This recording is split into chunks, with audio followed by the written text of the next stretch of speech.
একবার চোখ বন্ধ করুন, কল্পনা করুন এমন এক অসীম সময়ের কথা যার কোনো শুরু আছে কিন্তু শেষ নেই। 100 বছর নয়, 1000 বছর নয়, লক্ষ বছরও নয়, 1000 কোটি বছর। সংখ্যাটা মাথায় আনলেও কেমন যেন শীতল স্রোত বয়ে যায়, মেরুদণ্ড বেয়ে শ্বাস কিছুক্ষণের জন্য আটকে আসে। এই পৃথিবীর বয়স যেখানে মাত্র কয়েকশো কোটি বছর, সেখানে আজ থেকে 1000 কোটি বছর পরের কথা আপনি কি কখনো ভেবেছেন? যদি আপনাকে বলা হয় আজ থেকে 1000 কোটি বছর পর এক বিশাল অন্ধকার ও ভয়াবহ অগ্নিকুণ্ডে একেবারে তলদেশে একজন ভয়াবহ যন্ত্রণায় ছটফট করছে, আর সে কেউ নয়, আমাদের আদি পিতা আদম আলাইহিসসালামের চিরশত্রু ইবলিশ। হ্যাঁ, আজ আল কোরআনের পথ আপনাকে নিয়ে যাবে এমন এক কল্পনার জগতে যা পুরোটাই কোরআন এবং সহিহ হাদিসের অকাট্য সত্যের উপর দাঁড়িয়ে আছে। সত্য যখন চোখের সামনে ভাসবে তখন আপনার হৃদয় কেঁপে উঠবে, আর আপনি নিজের অজান্তে নিজেকে প্রশ্ন করতে বাধ্য হবেন, হে আদমের সন্তান, আমি তোমাদের শত্রু। আমি প্রতিজ্ঞা করেছি তোমাদের পথভ্রষ্ট করব, আর তোমাদের অনেকেই আমার পথেই চলছো। জান্নাত এবং জাহান্নাম এই দুইয়ের সবচেয়ে ভয়ঙ্কর এবং সবচেয়ে সুন্দর বিষয় হলো অসীমতা বা অনন্তকাল। সহিহ হাদিসে এসেছে, কিয়ামতের দিন মৃত্যুকে একটি সাদা কালো ভেড়ার রূপ দিয়ে জান্নাত এবং জাহান্নামের মাঝখানে নিয়ে আসা হবে। এরপর সবার সামনে সেই মৃত্যুকে জবাই করে দেওয়া হবে, আর এক বিশাল আওয়াজে ঘোষণা দেওয়া হবে, হে জান্নাতবাসীরা, অনন্তকাল আর কোনো মৃত্যু নেই। হে জাহান্নামবাসীরা, অনন্তকাল আর কোনো মৃত্যু নেই। সেই মুহূর্তটি ইবলিশের জন্য কেমন হবে? যে ইবলিশ আল্লাহর কাছে কিয়ামত পর্যন্ত বেঁচে থাকার অবকাশ চেয়ে নিয়েছিল, সে ভেবেছিল সময় হয়তো তার সবচেয়ে বড় অস্ত্র। সেই অনন্ত সময়ের কাছে সেই চিরকালের জন্য বন্দী হয়ে যাবে। যখন 1000 কোটি বছর পার হয়ে যাবে জাহান্নামে, তখন ইবলিশের শারীরিক ও মানসিক অবস্থা কেমন হবে? মৃত্যু নামক শান্তি তার কাছে আর কখনোই আসবে না। জাহান্নামের একেবারে প্রথম দিককার কথা একবার ভেবে দেখুন। যখন শেষ বিচারের দিন সমস্ত হিসাব নিকাশ শেষ হয়ে যাবে, জান্নাতীরা পরম শান্তিতে জান্নাতে এবং জাহান্নামীরা আর্তনাদ করতে করতে জাহান্নামে প্রবেশ করবে, তখন ইবলিশ জাহান্নামের মাঝখানে দাঁড়িয়ে এক ঐতিহাসিক ভাষণ দেবে। পবিত্র কুরআন সূরা ইব্রাহিমের 22 নম্বর আয়াতে আল্লাহ তাআলা সেই ভয়ঙ্কর ভাষণের কথা আমাদের জানিয়ে দিয়েছেন। আগুনে মিম্বরে দাঁড়িয়ে ইবলিশ বলবে, আল্লাহ তোমাদের সত্য প্রতিশ্রুতি দিয়েছিলেন, আর আমি দিয়েছিলাম মিথ্যা প্রতিশ্রুতি। আমি শুধু তোমাদের ডেকেছিলাম, আর তোমরাই আমার ডাকে সাড়া দিয়েছিলে। আজ আমাকে দোষ দিও না, নিজেদেরই দোষ দাও। আল্লাহ তোমাদের সত্য প্রতিশ্রুতি দিয়েছিলেন, আর আমি তোমাদের মিথ্যা প্রতিশ্রুতি দিয়েছিলাম। তোমাদের উপর আমার কোনো জোর জবরদস্তি ছিল না। আমি কেবল তোমাদের ডেকেছি, আর তোমরা আমার ডাকে সাড়া দিয়েছ। আজ তোমরা আমাকে তিরস্কার করো না, বরং নিজেদেরই তিরস্কার করো। আজ আমি তোমাদের বাঁচাতে পারবো না, তোমরাও আমাকে বাঁচাতে পারবে না। এই কথা শোনার পর ইবলিশের অনুসারীরা যখন বুঝতে পারবে যে তারা চিরতরে প্রতারিত হয়েছে, তখন তাদের আর্তনাদ আর হাহাকার জাহান্নামের বাতাসকে আরও ভারী করে তুলবে। কিন্তু ইবলিশের এই ভাষণ কেবল তার যন্ত্রণার শুরু মাত্র।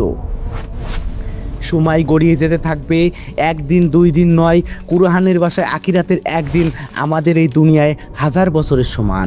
আবার কোনো কোনো আয়াতে 50,000 বছরের সমানও বলা হয়েছে। তাহলে হিসাব করুন, আখিরাতের 1000 কোটি বছর মানে দুনিয়ার কত কোটি কোটি বছর। এতগুলো বছর পার হওয়ার পর ইবলিশের শাস্তি কেমন হবে? জাহান্নামের আগুন কোনো সাধারণ আগুন নয়।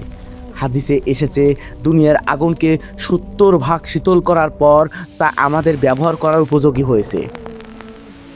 জাহান্নামের আগুনকে 1000 বছর জ্বালানোর পর তা লাল হয়েছে, আরও 1000 বছর জ্বালানোর পর তা সাদা হয়েছে, এবং আরও 1000 বছর জ্বালানোর পর তা কুচকুচে কালো হয়েছে। সেই অন্ধকার খুটখুটে কালো আগুনের মধ্যে 1000 কোটি বছর ধরে পুড়তে থাকা এই বিশেষ শরীর, চামড়া ও মাংস বারবার গলে পড়বে, আর আল্লাহ পুনরায় নতুন চামড়া সৃষ্টি করবেন, যেন সে অনন্তকাল সেই অকল্পনীয় কষ্ট ভোগ করতে পারে।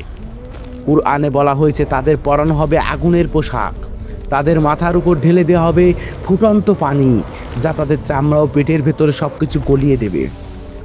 তাদের জন্য থাকবে লোহার হাতুড়ি, যখনই তারা যন্ত্রণায় কাতর হয়ে জাহান্নাম থেকে বের হতে চাইবে তখনই তাদের আবার সেখানে ফিরিয়ে দেওয়া হবে আর বলা হবে আস্বাদন করো দহন যন্ত্রণা।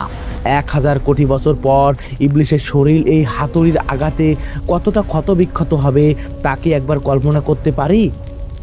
তার পিপাসা মেটানোর জন্য দেওয়া হবে ফুটন্ত পুজ এবং রক্ত মিশ্রিত পানীয় হামিম আর গাছা, যা পান করার সাথে সাথে নারী ভুঁড়ি ছিন্ন ভিন্ন হয়ে মলদার দিয়ে বেরিয়ে আসবে। আগুনের 70 হাত লম্বা শিকলে তাকে বেঁধে রাখা হবে আর সে যন্ত্রণায় এমনভাবে চিৎকার করবে যা শোনার মতো কোনো কান সেখানে অবশিষ্ট থাকবে না। কিন্তু ইবলিশের সবচেয়ে বড় শাস্তি কেবল এই শারীরিক আগুনে পোড়া হবে না, তার সবচেয়ে বড় শাস্তি হবে এক অবর্ণীয় মানসিক যন্ত্রণা। 1000 কোটি বছর ধরে আগুনের সাগরে হাবুডুবু খেতে খেতে তার কেবলই মনে পড়বে সেই সোনালী অতীতের কথা। সে তো একসময় সাধারণ কেউ ছিল না, সে ছিল জিন জাতির একজন, কিন্তু তার অসীম ইবাদতের কারণে সে ফেরেশতাদের কাতারে জায়গা করে নিয়েছিল। যখন আল্লাহ আদমকে সৃষ্টি করলেন, একটি নিষ্প্রাণ মাটির কাঠামো পড়েছিল। ইবলিশ সেই কাঠামোর চারপাশে ঘুরঘুর করতো আর ভাবতো এই শূন্য গর্ভ সৃষ্টি কিভাবে আমার চেয়ে শ্রেষ্ঠ হতে পারে। তারপর যখন আল্লাহ তাতে রূহ ফুঁকে দিলেন এবং ফেরেশতাদের সিজদা করতে বললেন, তখন ইবলিসের ভেতরে লুক্কায়িত অহংকার প্রকাশ হয়ে পড়ল। সেই একটা মুহূর্ত, একটা মাত্র না, তার কোটি বছরের ইবাদতকে ছাই করে দিল।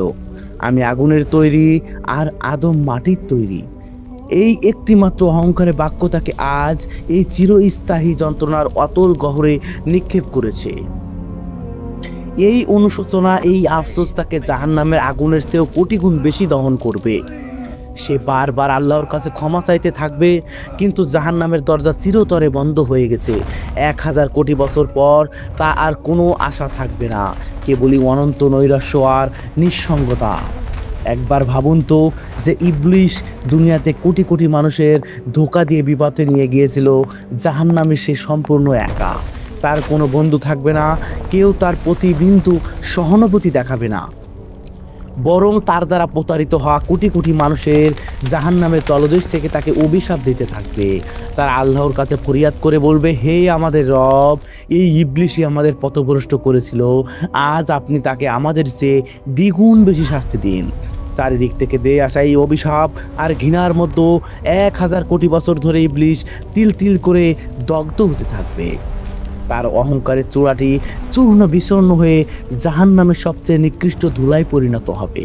সে বুঝতে পারবে আল্লাহর নির্দেশ অমান্য করে সে আসলে অন্য কারোর ক্ষতি করেননি, কেবল নিজেরই অনন্তকালের সর্বনাশ ডেকে এনেছে। এবার একবার নিজেদের দিকে তাকান। আপনি কি কখনো ভেবেছেন আমরা নিজেদের জীবনে প্রতিদিন কতবার এই ইবলিশের পতঙ্গ অনুসরণ করছি? ইবলিশের মূল অপরাধ কিন্তু চুরি বা জেনা করা ছিল না, সে তো মূর্তি পূজাও করতো না। তার মূল অপরাধ ছিল অহংকার এবং আল্লাহর হুকুমকে অমান্য করা। আমরা যখন নামাজের আজান শোনার পর দুনিয়ার কাজে ব্যস্ত থাকি, যখন নিজের রূপ, সম্পদ, বংশ ও ক্ষমতার অহংকারে মাটির উপর বুক ফুলিয়ে হাঁটি, তখন কি আমরা নিজের অজান্তেই সেই ইবলিশের দলে অন্তর্ভুক্ত হয়ে যাচ্ছে না? ইবলিশ তো আল্লাহর অস্তিত্বে বিশ্বাসী ছিল, সে জানতো আল্লাহ এক এবং অদ্বিতীয়। সে আল্লাহর কাছে সরাসরি দোয়া করেছিল। তার সমস্যা ছিল সাবমিশন বা সম্পূর্ণ আত্মসমর্পণে। সে আল্লাহর ফয়সালাকে মেনে নিতে পারেনি। আজ আমাদের ঈমান, আমাদের পরীক্ষা, আমাদের ধৈর্য কি সত্যি আল্লাহর সন্তুষ্টির জন্য নাকি লোক দেখানো? শেষ সময়ের এই ফিতনার যুগে, যখন দাজ্জালের ফিতনা এবং চারিদিকে পাপাচার আমাদের গ্রাস করতে বসেছে, তখন সত্য যখন মিথ্যার মতো লাগে, তখন আপনি কিভাবে চিনবেন আসল পথ কোনটি? শয়তান অত্যন্ত সূক্ষ্মভাবে আমাদের ধোঁকা দেয়। সে হয়তো আপনাকে সরাসরি হত্যা করতে বা বড় কোনো অপরাধ করতে বলবে না। সে প্রথমে আপনাকে বোঝাবে এখনও তো বয়স কম, পরে ইবাদত করলেই হবে।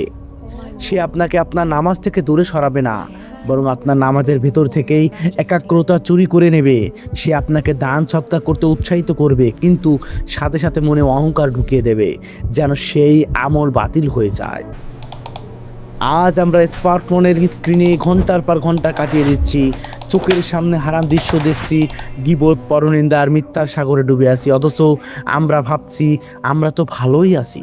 শয়তান আমাদের গুনাহগুলোকে আমাদের কাছে শোভনীয় করে তুলেছে। এই দুনিয়াকে সে এত চাকচিক্যময় করে আমাদের সামনে তুলে ধরেছে যে আমরা ভুলেই গেছি আমাদের আসল গন্তব্য আখিরাত। কিয়ামতের আলামতগুলো একের পর এক আমাদের চোখের সামনে প্রকাশিত হচ্ছে। নবীদের ভবিষ্যৎবাণী করা শেষ সময় এখন আমাদের দরজায় কড়া নাড়ছে। তবুও আমরা যেন এক গভীর ঘুমের ঘোরে আচ্ছন্ন হয়ে আছি। কিন্তু যখন চোখ খুলবে, অর্থাৎ যখন মৃত্যু এসে আপনার সামনে দাঁড়াবে, তখন এই সব দুনিয়াবি মোহ এক নিমিষেই ধুলোয় মিশে যাবে। তবে এই ভয়ের মাঝেও আমাদের জন্য এক বিশাল আশার আলো রয়েছে। ইবলিস চেয়েছিল আমাদের সবাইকে তার সাথে জাহান্নামে নিয়ে যেতে। সে আল্লাহর সাথে চ্যালেঞ্জ করেছিল যে সে বনি আদমকে পথভ্রষ্ট করবেই।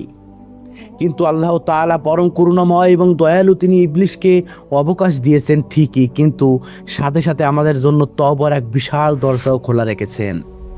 আল্লাহ বলেছেন, যতক্ষণ বান্দার প্রাণবায়ু কণ্ঠনালীতে না পৌঁছায়, অর্থাৎ মৃত্যুর ঠিক আগ পর্যন্ত, তিনি বান্দার তওবা কবুল করবেন।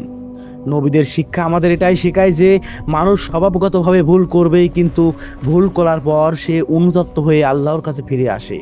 গভীর রাতে চাই নামাজে চোখের পানি ফেলে ক্ষমা চায়, আল্লাহ তাকে সবচেয়ে বেশি ভালোবাসেন।